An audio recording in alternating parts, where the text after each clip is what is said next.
ꯈꯨꯔꯨꯝꯖꯔꯤ ꯃꯌꯥꯝ ꯉꯁꯤꯗꯤ ꯀꯁꯥꯔꯒꯤ ꯉꯈꯥ ꯊꯣꯡꯕ ꯑꯃꯨꯛ ꯎꯠꯆꯔꯛꯀꯦ ꯀꯁꯥꯔꯗ ꯌꯥꯝꯅ ꯀꯃꯟ ꯑꯣꯏꯅ ꯊꯣꯡꯅꯕ ꯉꯈꯥ ꯊꯣꯡꯕꯒꯤ ꯃꯑꯣꯡꯗꯨꯅꯤ ꯕꯥꯃꯣꯟꯅꯁꯨ ꯑꯁꯨꯃꯥꯏꯅ ꯑꯗꯨꯝ ꯊꯣꯡꯉꯤ ꯑꯁꯤꯁꯨ ꯇꯤꯜꯍꯧ ꯆꯅꯝ ꯑꯃꯠꯇ ꯁꯤꯖꯤꯟꯅꯗꯦ ꯑꯗꯣ ꯃꯍꯥꯎꯗꯤ ꯌꯥꯝ ꯁꯥꯊꯤꯅ ꯂꯩꯌꯦꯕ ꯑꯗꯣ ꯍꯧꯖꯤꯛ ꯚꯤꯗꯤꯑꯣꯁꯦ ꯍꯧꯅꯕ ꯇꯧꯖꯔꯛꯑꯒꯦ ꯚꯤꯗꯤꯑꯣꯁꯦ ꯁ꯭ꯀꯤꯞ ꯑꯝꯇ ꯇꯧꯗꯅ ꯂꯣꯏꯕ ꯐꯥꯎꯕ ꯃꯤꯠꯌꯦꯡ ꯇꯥꯕꯤꯌꯨ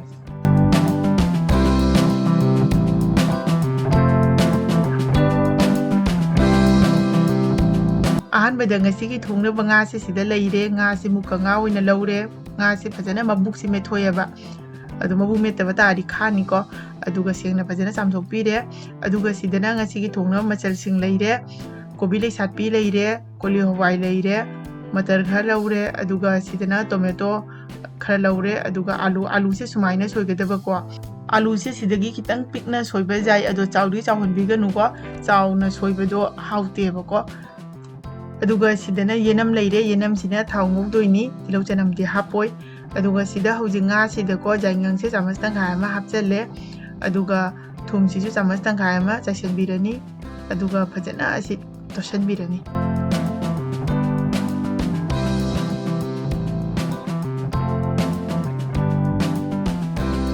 ngase thum yang totpa loirabanina hauji ngौनबगीदमक्ता गेस्ता खांग अमा थांगले थाव हापीरे थावसे फजना साहलनी अदुगा हौजी ngase हापचलनी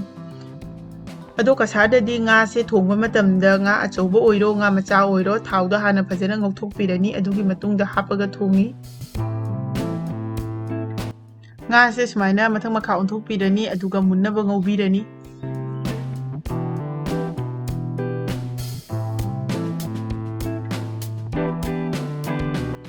हौजिक ngase यारनी मुल्ले अदुना लौथोकपिरनी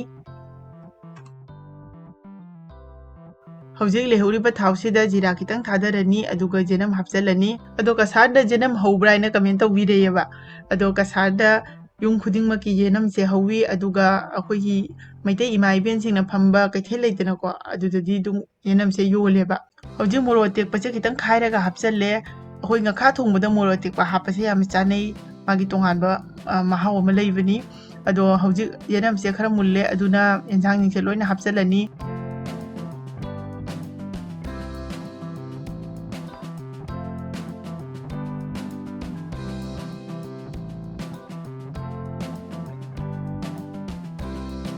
हौजिक मचलसिंगसे हापा लोइरबनीना मैसे मीडियम फ्लेमदा थंबीरनी अदुगा मिनिट 3 मुक्तंग ngौबीगनी सुमाइना मिनिट 3 मुक्तंग ngौबसिनाको होरेन एंजांगसे महाव लेबे हेंदोइनेबा अखोइना हेक्ता हापगा यांगंग मोरो हापचनबसे महाव वाटली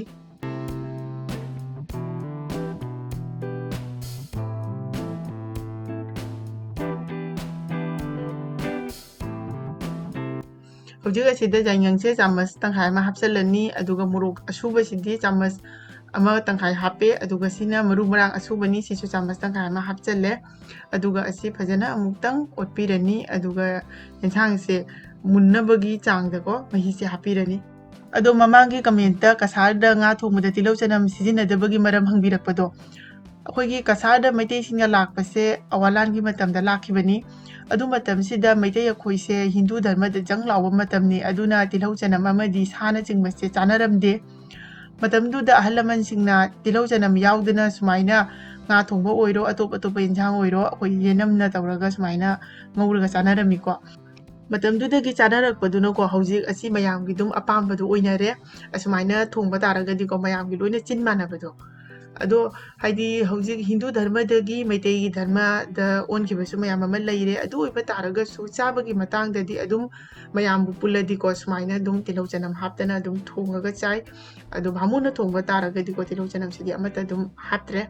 हौजी एंजांगी मचलसिंगसे मुंदुना nga हापला मतुंगदा फजना ओटलगा इसागी चानगदबा चांगदा महीसे हापीरे महीसे हापला मतुंगदा फजना अमुक्तंग ओटपीरगा एंजांगसे फजना सौगलेको सौगलकपसिदा इसागी चांगदा थुम हापचलनी अदुगा जीरा असुबसे चामच अमतंग हापनी जीरा असुबसे हापता यादेको जीरा असुबसिना मागी महावसे लेहेंदोइनी अदो हौजिक असि फजना अमुक्तंग ओला मतुंगदा मैसे पिकना लैथरगा मिनिट 5 तंग थंबीरनी अखोइना मैदा याइबदो अदुमाइनाको गेस्ता पिकना याइदुना थंबीरनी असिसिना मरै मुल्लगा महावसे लैदोइनी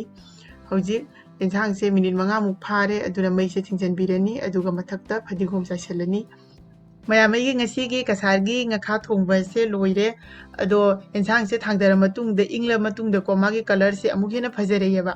ꯑꯗꯣ ꯁꯨꯃꯥꯏꯅ ꯊꯣꯡꯕ ꯉꯥꯈꯥ ꯊꯣꯡꯕꯁꯦ ꯌꯥꯝꯅ ꯍꯥꯎꯋꯤ ꯃꯌꯥꯝ ꯆꯥꯗꯕ ꯌꯥꯎꯔꯒꯗꯤ ꯁꯣꯏꯗꯅ ꯇ꯭ꯔꯥꯏ ꯇꯧꯕꯤꯌꯨ ꯕꯟꯗ꯭ꯔꯥꯗ ꯉꯥ ꯑꯆꯧꯕ ꯊꯣꯡꯕꯕꯨꯗꯤ ꯁꯨꯃꯥꯏꯅ ꯉꯥꯈꯥ ꯊꯣꯡꯕꯁꯤꯅ ꯍꯦꯟꯅ ꯄꯥꯝꯅ ꯆꯥꯅꯕ ꯃꯤ ꯂꯩ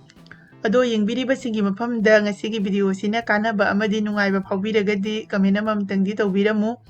ꯂꯣꯏꯅꯅ ꯆꯦꯅꯦꯜ ꯑꯁꯤꯕꯨꯁꯨ ꯂꯥꯏꯛ ꯁꯤꯌꯔ ꯁꯕꯁꯀ꯭राꯏꯕ ꯐꯣꯂꯣꯁꯨ ꯇꯧꯕ ꯀꯥꯎꯕꯤꯒꯅꯨ ꯃꯊꯪꯗꯁꯨ ꯑꯅꯧ ꯑꯅꯧꯕ ꯑꯍꯥꯎꯕ ꯃꯊꯦꯜ ꯃꯌꯥꯝ ꯑꯃ ꯄꯨꯗꯨꯅ ꯂꯥꯛꯆꯒꯦ ꯂꯣꯏꯅꯅ ꯃꯌꯥꯝꯅ ꯁꯦꯝꯍꯟꯅꯤꯡꯕ ꯃꯊꯦꯜ ꯂꯩꯔꯒꯁꯨ ꯑꯗꯨꯝ ꯍꯥꯏꯕꯤꯔꯛꯎ ꯉꯁꯤꯒꯤꯗꯤ ꯃꯇꯥꯡ ꯑꯁꯤꯗ ꯂꯣꯏꯁꯤꯟꯖꯔꯒꯦ ꯃꯊꯪꯒꯤ ꯚꯤꯗꯤꯑꯣꯗ ꯑꯃꯨꯛ ꯍꯟꯅ ꯊꯦꯡꯅꯔꯁꯤ ꯕꯥꯏ ꯕꯥꯏ